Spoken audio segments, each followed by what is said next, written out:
Odysseus and his crew land on the island of King Aeolus, god of the winds. King Aeolus welcomes the Ithacans and lets them stay for 1 month, listening to the tidings of Odysseus' travel. When Odysseus leaves, Aeolus gives him a bag of winds and supports Odysseus' travel by giving him a west wind. Odysseus doesn't tell his men what is in the bag and steers the boat for 9 days.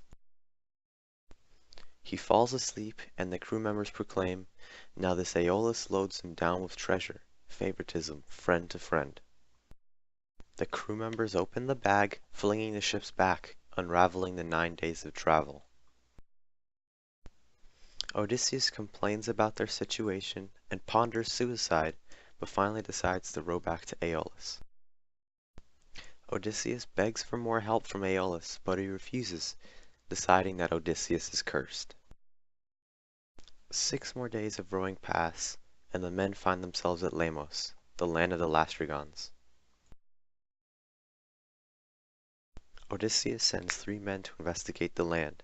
These men find the daughter of Antiphades, king of the Lastrygons. She directs the men to the palace, and the king of the Lastrygons eats one of the 3 men. The 2 other men run back to the ships as Antiphades rallies more Lastrygons. Lastrygons tear apart the fleet, sinking every ship except Odysseus' ship. The crew continued rowing until they landed on the Aeaean island, home of the nymph Circe. Odysseus ventures with his sword and spear, and witnesses a plume of smoke. Odysseus sends 22 men and Eurylochus to investigate the search party comes along Circe's palace, and hear her singing inside, so one of the men calls Circe out.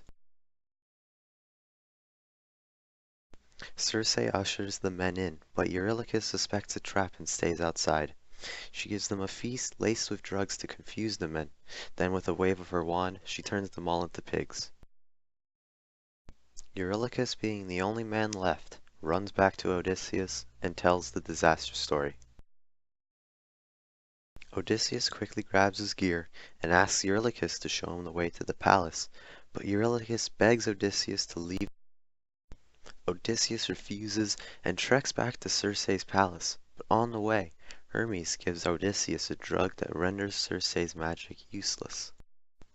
Odysseus yells for Circe, and she sits him down and mixes a potion with her poison and gives it to him. Odysseus is unaffected by the potion and charges Circe with his sword.